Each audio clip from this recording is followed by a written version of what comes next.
My name's Nick Prefontaine. What I wanted to do is bring up a few of our associates that we're actually in the process of doing deals, and we work one-on-one with them.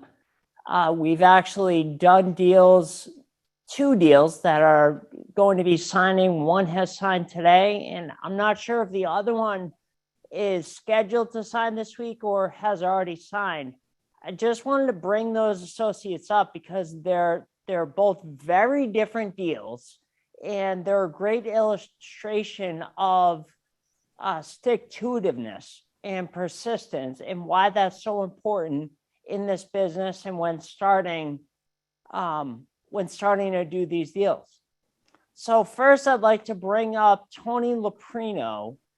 Tony, I don't know if Ryan, you can put us both on a split screen. Hey, there he is. Tony, how you doing? What's up, Nick? How you doing? I'm doing awesome, thank you. Now, I wanted to bring you up because I wanted to talk about that deal that we actually, or you, not we. There's no we here. You did it, which is very important, and I want to have you illustrate for everyone how that went down, what type of deal it was first to begin with, and how you were able to solve the seller's challenge and struggle at the beginning. Sure.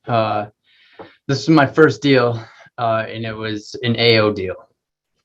So I took it under agreement the first of the year back in January, and the seller, this is a free and clear home, needed a little bit of work, but it was free and clear. The seller was relocated down about 2 hours south of where the property was. So we had to, the property was vacant. He didn't have time to sell it. So there was a little bit of motivation there where he didn't want the property to be vacant for very long. So we agreed, and I said, give me 90 days to see what I can find. And, we went through the process of figuring out what he wanted. And he wanted 70 grand for it. And he wanted about $1,000 a month. And then, so we went and we marketed it out, and we started to get a bunch of inquiries about the property. And we had listed it for sale at 89.9. Was our first attempt at selling it. And again, we got a ton of inquiries about it, and went through the process of vetting out potential buyers, and a lot of them fell through the cracks, but it was based off of, following the system, which allowed people to take one step at a time and as they continue to go. So that was the premises of the Tony, deal. I think one more important thing here, I think it's so important for everyone to know because of the type of deal it was, because it was an AO. It wasn't like, I don't know. All right, so that's an assign out for those of you that are new to our whole lingo and our terminology, meaning that Tony is going to locate a rental home buyer, bring them through our whole internal process of vetting them, meeting with them for a buyer's meeting, and then bringing them to a final signing if he accepts that buyer. Bring them through our whole protocol.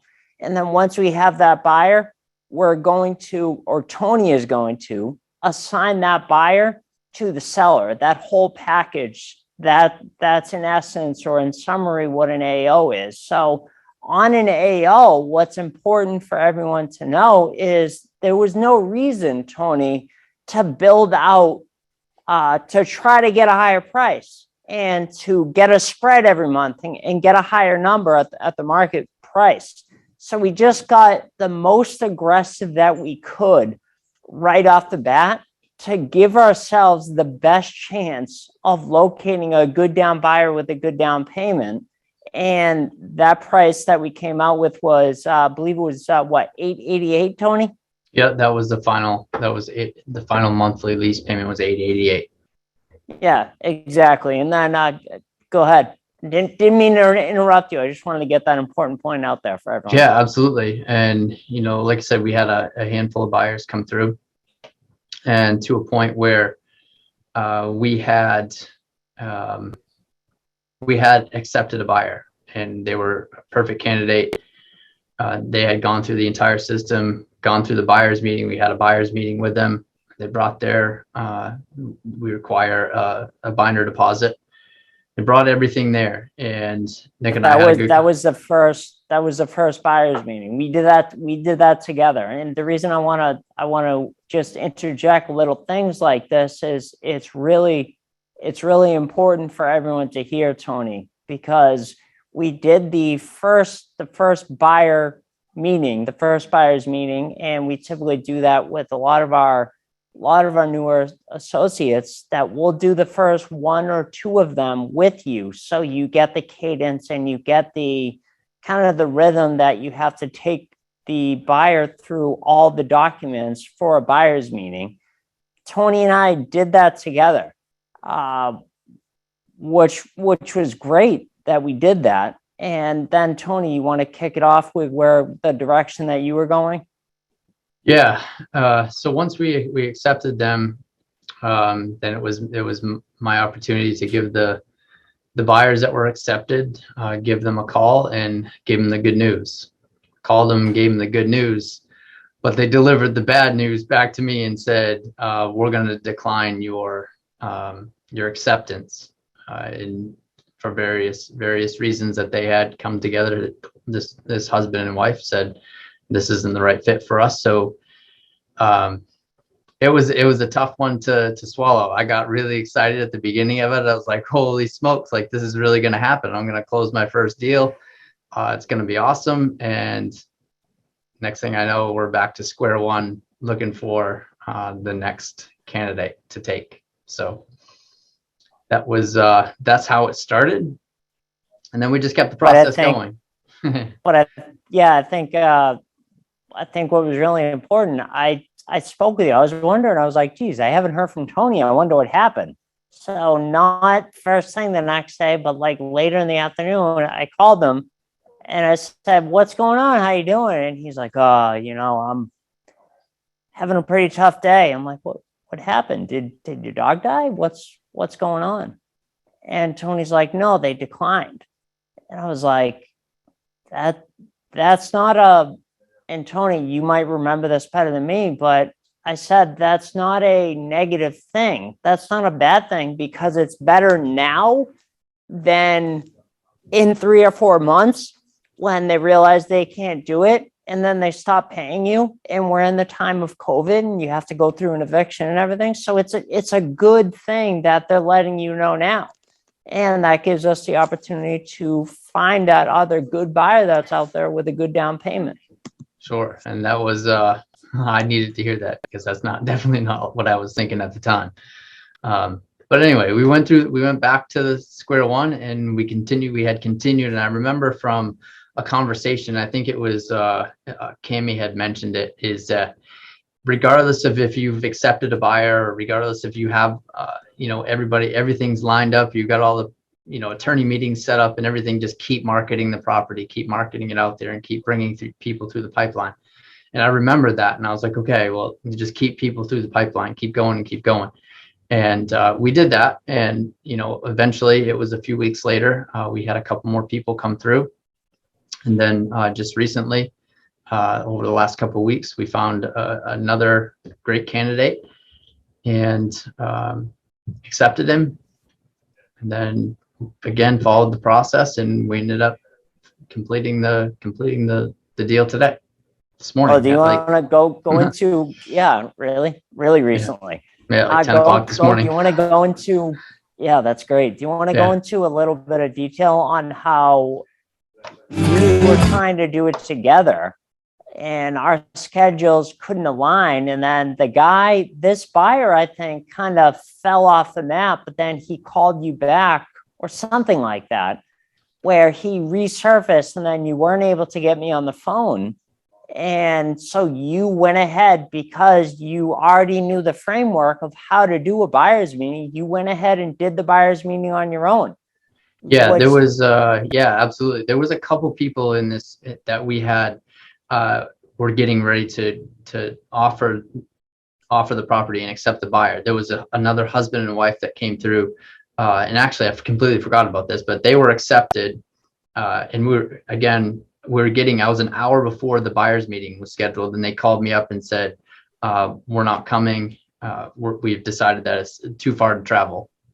So that was the second group of people, second buyer that we were getting ready to take to the buyer's meeting and accept and all that stuff. They were prime candidates.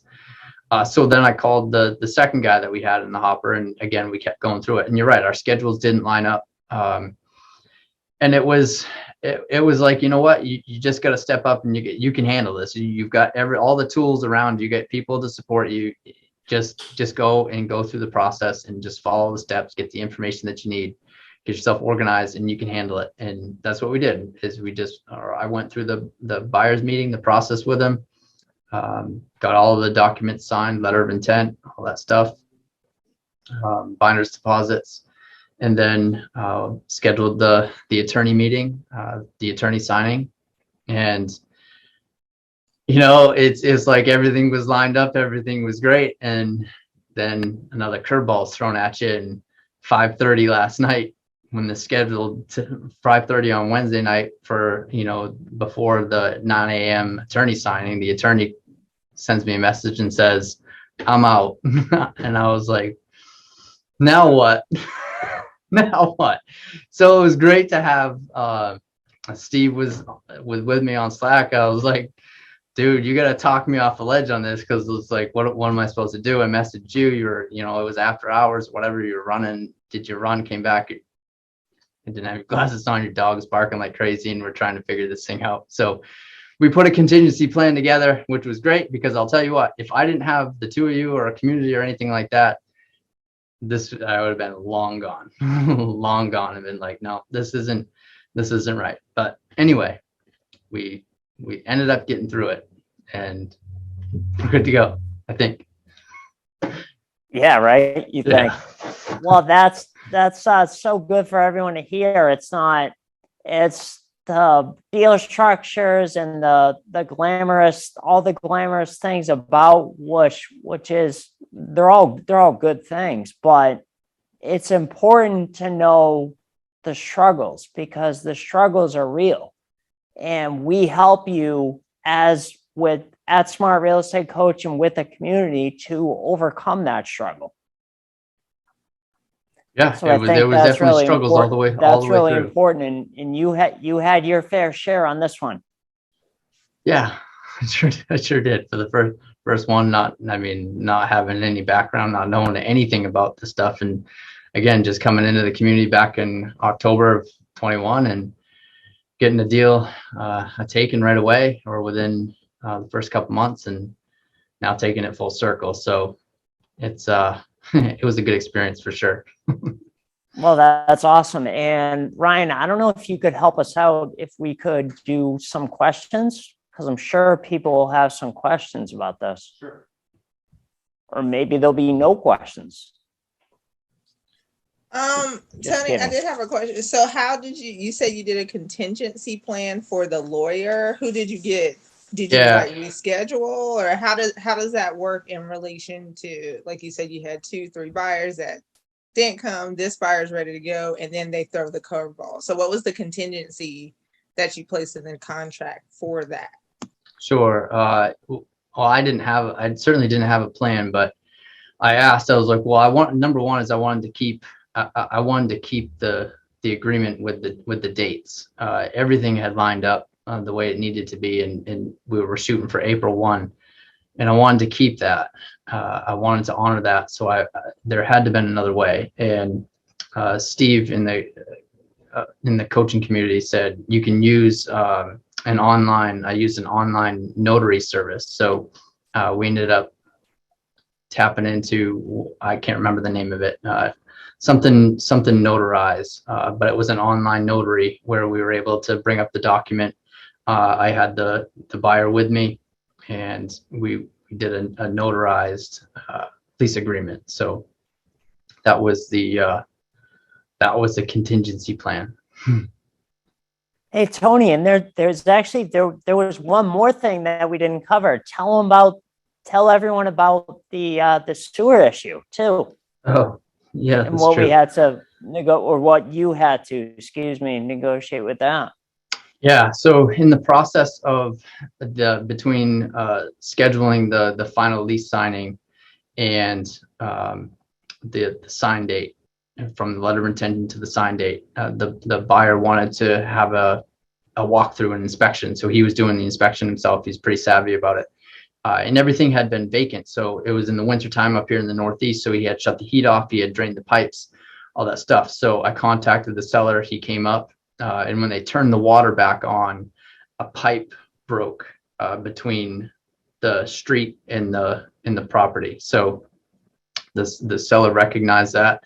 And again, we had to pivot a little bit and put in a contingency inside of the lease agreement to say that, you know, the seller or the buyer was willing to continue to sign contingent that this pipe would be fixed and the water would be turned back on and the hot water heat would work fine. He just wanted to make sure that was taken care of, but we just couldn't, you know, the seller couldn't get the pipe fixed immediately. So it's going to be a few days. So yeah, so that was another one. Again, important for everyone to hear. So great job on that. Wow, Tony. Questions, more questions. Tony, this is Judy. Bless your heart. Hi, Judy. Judy. Oh my goodness, I just can't believe all this on one deal. Yeah. So you know what? Good for you. Yeah, we definitely took a little sabbatus this for the last few hours to kind of decompress a little bit. That's for sure. Wow. Yeah, that's how it went down. And he walked out of my office at 10:45 this morning and got all the documents and deposits, and so yeah, good to Awesome. Go. There you go. Yeah. Were you just saying congratulations, Judy, or do you have a question? No, I just had so much exuberance I couldn't hold it anymore because That's awesome. A story like this is only in the realtor community where we have disarray all the time. But for this gentleman, which I don't think you were a realtor in the past, you just were handed the worst over and over and over. And it's difficult. Oh, absolutely. There was so many times where I was like, no, I'm all set. I'm all set with this. Let's move and try to figure out another one. This just isn't right. Like, this isn't going the way it's supposed to go. But again, Nick he was like, nope. He's like, this is okay. This is okay. This is okay. I'm like, as long as you say that, Nick, whatever, I'll believe you. You keep telling me it's okay, but I'll believe you when it's okay. Hey, Judy and Tony and Nick, there's no question that Tony would have had this happen, as Nick knows, over the next, say, 10 buyers. He just happened to fast forward all his learning curves. Like, everything he said has happened to us. It just doesn't all happen on one deal. So He just went through all his learning curves. Great. It's almost impossible to happen on his next deal to have all that happen. Yeah. So just know that that's normal. He just got it all at once. One big shovel instead of a spoon. Yeah, one of the things that I said to Tony was, all right, let's get this behind us now and just go to the next deal. Yeah. Anyway, great job. Everybody out there, expect those things to happen, just not all at once. And if they do, we're here. Nick's here. No pressure, Nick. Wendy had a hand raised, bringing in for a question. Yeah, sure. Yeah, Tony. So what happened to the attorney? He sent me an email and he said, after reviewing the documents, he's not comfortable with a couple of the exhibits that were on there. And that's all he said. He said, so in that case, I'm canceling the meeting. And At the last minute. I got to say something on this. Sorry, but this attorney thing drives me bonkers. 2 weeks ago, we had a high six mastermind call. And as we do in the high six mastermind group, for those of you that might want to know what goes on in there, I bring our dream team in. I bring our coaches, my coaches. So I brought Adam, who's been with us since 2013. And in that call, I can't do a half hour of it, but in that call, essentially he gave some outlines on what attorneys will want to do this and which ones won't. that gentleman, if he knew how to do these deals, was it a guy? I said gentleman. Okay. That gentleman, if he knew how to do these deals, would have said to Tony, hey, Tony, I got 2 things here I want to tweak. No problem. He didn't know how to do it. He's a fish out of water. And instead of saying, I'll refer you to someone that has a brain because I don't in these deals, I'm going to tell you that I'm just going to bow out. Nothing wrong with Tony. These contracts are all over the country. And once in a while, we get a tweak. That's amazing. How many times those have been tweaked? He did ask for one tweak, but it was a very minor tweak and it was inconsequential. And then he disappeared. So Yeah. But I told Tony, good on you. Good on you for getting it done with the notary last minute. But it's important to protect yourself and your buyers, frankly, to keep seeking out an attorney. Yeah. Because it took us like even our third attorney or something to even get an attorney. We almost gave up. Yeah, and just so you don't bum out, Tony, on this process, many associates, and I can recite them, have gone through 3, 4, 1, the 5th attorney, crushed it, knows sub-2s, did them all, does land contracts. 2 of the first 4 that he went through were friends. He grew up with them, the kids' soccer and everything, and they poo-pooed him. You got to find someone, and then, again, this is an attorney discussion only, but there's parameters. And Tony, I'm happy to share that High 6 call with you. Message me and actually message Ashley and she'll get it to you. You can watch it. Cool. Thank you. Didn't your buyers get skittish when their attorney said, I'm out? Oh no, it wasn't their attorney, Judy. It was it was the attorney that we were trying to line up, that Tony was trying to line up to close it for a buyer signing. It wasn't the buyer's attorney. But what did the buyers, what did they say? Well, first off is I didn't want to freak him out and say, hey, you know what, he's not cool with the agreement. Steve, I just said the attorney canceled last minute. Something came up and buyer was like, okay, no big deal. It happens. If you have, and Tony and I were talking last night, if you have all people on all sides of the deal who just want to be reasonable and want to get it done, you'll get it done. Yeah. I think one of the other things that had taken place is he didn't review the agreement the paperwork that I sent him on Monday. He started to review it and look it over last minute. So there was no time to ask questions or whatever it might be. He just, simply said, sorry for the late email, but after reviewing this, I'm not participating in this transaction. That's what he sent me. Okay. Jose had a question, had his hand raised. Yeah, I just have a quick question, Tony. I guess for those of us that are new and getting the first deal, how important is it then to try to line up that attorney as early as possible so you can give them some examples of what you're going to be going through so that you don't get that 12-hour call like that and get disappointed. Also, are these transactions, I guess they're doable. Could you do them through Zoom or anything? Just signing? Do you have to do it in person? Because sometimes you have attorneys, but they're far away to get them to your seller. And so how do you accommodate for something like that? Sure. Well, to answer your first question, I think moving forward from today is I'm simply just going to continue to look for an attorney and be able to sit down and have a conversation with him, show him the lease agreements and show him the documents, and just get him on board, and just keep the process going.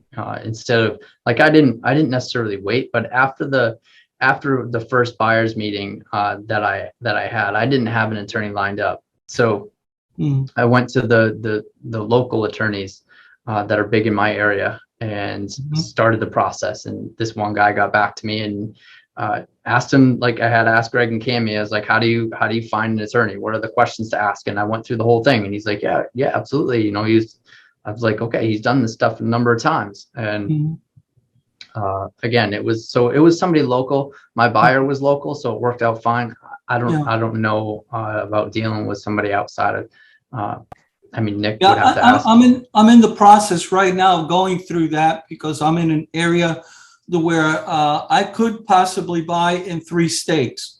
So there's a strong possibility that I've got to find an attorney in each and every one of those states that are familiar with these contracts, so that I'll, at a moment's notice, I'll have an attorney in my pocket to be able to work these things out, not wait till the last minute till I get the deal and then I have to start looking for an attorney. Nick, do you mind if I jump in about the remote attorney real quick? Yeah, please do. Okay, Jose, with COVID, a lot of attorneys had to pivot to remote signings and actually doing it online. I have done almost all but 2, if I can think of straight. All of them have been remote because of, we buy all over the state of Ohio. So I'm not having buyers drive 4 hours from Cincinnati. Okay. So one of the things that I specifically sought out was someone who could make that available to our buyers for signings. Whether you specifically ask for remote signing, you can, or if they have multiple offices around all over the state, that's another option. But that is correct. You can do them remote. In fact, I do most of mine all remote. And in this exact situation, I was actually with Steve when he was talking with Tony last night, because if we ever have this situation where my attorney has to cancel, I have a backup plan, meaning the contracts are already completed and done. And so all I have to do is send them DocuSign and then online notary. It's a very easy pivot. And, unfortunately, Tony had to do that with his first deal. I've had time to prepare for that. So, hopefully that answers your question. But yes, it does. Yeah, I would tell you one more thing about the states with boundaries. If you can find an attorney that's close to the state boundary, typically those attorneys are licensed in both states. Yep. Yeah. State, yeah. Yeah, I'm looking in the Washington, D.C. area, but that covers Maryland, that covers West Virginia, that covers Northern Virginia. So you've got, the District of Columbia, you've got all of these areas that you have attorneys, and I don't want to go out, have to get multiple attorneys for this, but I want a quick solution. Why? Because I've got maybe 2 or 3 items that are real close, that are pending, and I want to have that discussion with them beforehand, send them contracts, and have somebody in my pocket. So when Jose, I start doing some of that. Jose, send me a text. There's a firm in your area that covers all those. Send me a text. I'll get it to you. Okay. Yeah, I think Zach provided me that the other day, and so I still have to make that call, but that's what I'm trying to resolve for in my area. Thank you. Yeah, no worries. And then, Tony, thank you very much for taking the time to go through that with everyone. Then if we still have enough time, I also wanted to bring up Robert Purcell to talk about his deal that we just got wrapped up within the last week or so. Robert, do you want to talk about what type of deal that is and where you got that from? Sure, yeah. The source was an expired listing, like we've been talking about a lot. And it was free and clear, so we did an owner financing on it with the lady that owned it. Trying to think when we signed, it was December or January. But she finally signed on that. And then it was just this past Sunday, wasn't it? Can't keep track of time that we finally went through the buyers like we were talking about and got the buyer and signed it. So give you an idea of the time span. Yeah, and I think what's important about both of these deals for everyone to know is if after a week, 2 weeks, 3 weeks, you don't have tons of buyers calling you, it's okay. It takes some time. It takes a little bit of time to find that good buyer with a good down payment. And you want to make sure you don't rush it, because you're going to get yourself into problems if you rush through the process and you miss steps. So I think that's very important to mention. Now, what we haven't talked about, because with Tony's deal, it was easy, meaning that we just looked at what comps were in the area, similar properties, what they were selling for, and then we did a slight markup within reason. The monthly price, we could get it as aggressive as we could right at the beginning, but I think this is a different type of deal. It's a owner financing deal with Wicked Smart Finance. So I think it's important to mention that we did a pricing plan at the beginning, and how we do that, because we've touched on it. I know we've sketched it out a few times over a few different deals.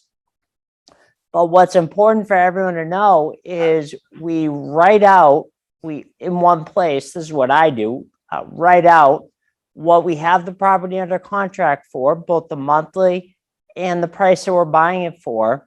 And then we'll write out what we're selling it for. And then strategically, over the course of every 3 weeks, if the property is not sold, we're going to be reducing the price and going down closer to our break-even point, which I think is really important, Robert. So if you want to talk about how we go about doing that, I think that'll be helpful for everyone.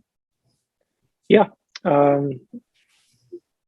Basically, well, for me, it started with I come to Nick and say, hey, we got this deal.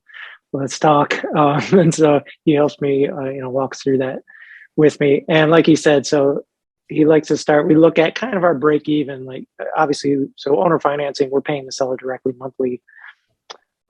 Plus then we have insurance because we're going to own it. So we have our own insurance to take care of, plus property taxes, which ultimately, we work in the agreement with the buyer that we find is going to cover the taxes. So keeping that out of the picture for right now, we look at our expense would be the monthly mortgage payment, let's say, to the seller, plus the insurance.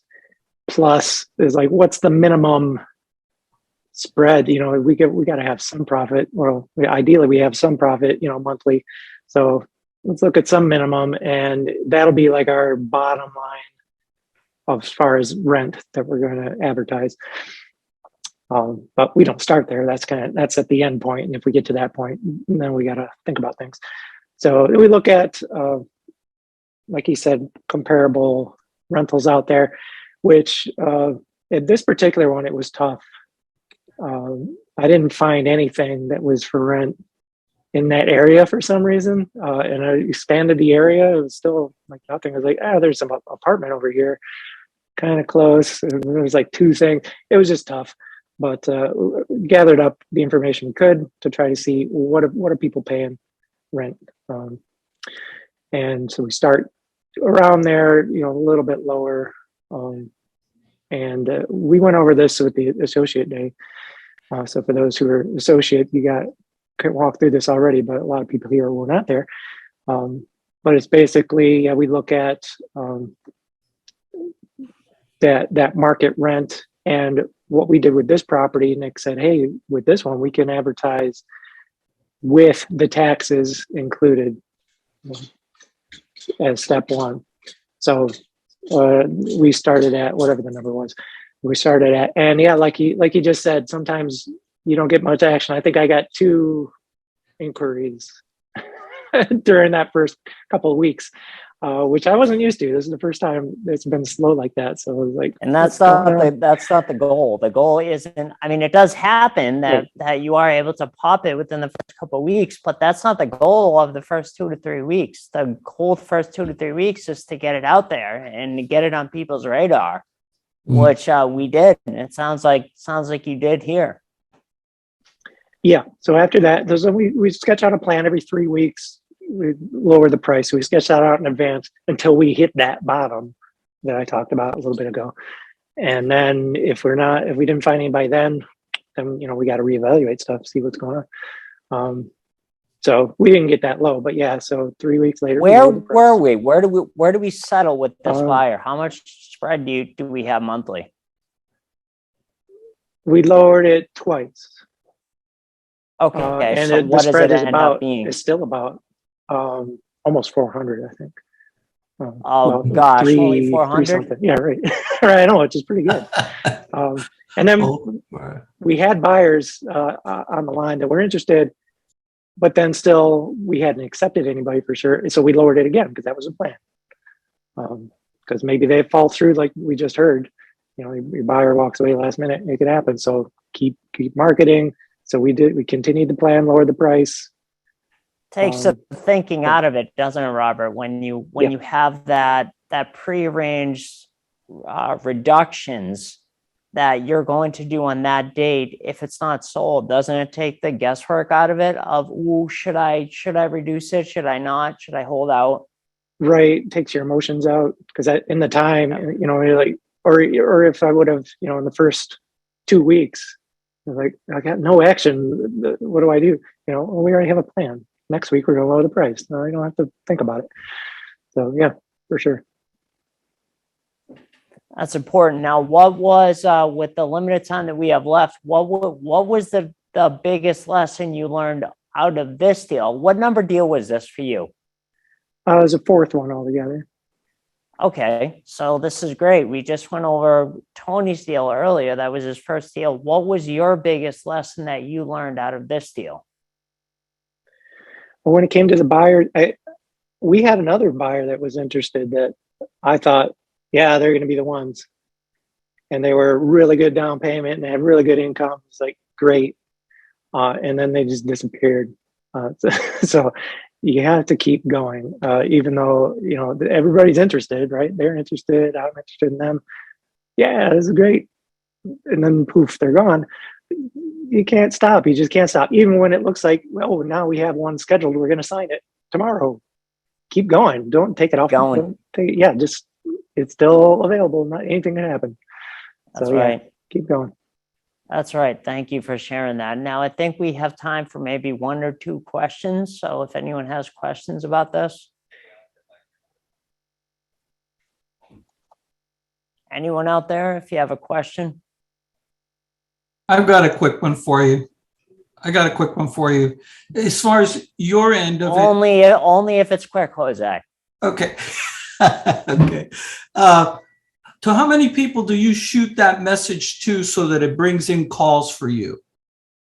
I mean, what's that piece? You market this to various methods to get that property advertised. Can you explain a little bit what you do on that? Yeah, I mean, I don't know how many people, but I put it on, you know, Facebook Marketplace, and then we just talked about actually the new.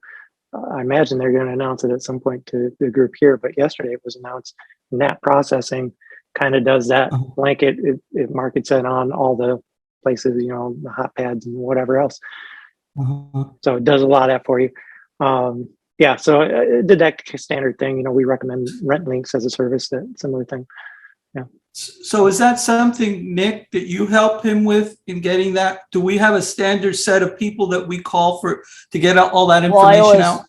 Yeah, we always recommend Rent Links because Rent Links is actually powered by AppFolio, and that's the system, the property management system that we use internally, and that Nat Processing is bringing to the community by saying if you're doing that deal through Nat Processing, we can launch the property through AppFolio and get it out there at all the websites. But for those of you that don't have access to any of that right now, I always recommend Rent Links, because Rent Links is a great portal that gets it out there to a bunch of different websites. Okay, Rent Links. Okay. But as it goes with everything else, you got to be persistent. You can't, if you go to the website and you can't find an answer, you gotta keep digging. Okay. I've got that feedback from a few different people that they said, oh no, I go to the website and it doesn't work. So I'm like, all right, well, let's open it up together. Let's dig into it. Let's contact support. Be very proactive about it. Okay. Because it's your business. We're not going to do it for you. Right. Thank you. Nick, we have time for Kevin, and that's about it. Kevin. Hey, how you doing? Absolutely. A quick thing.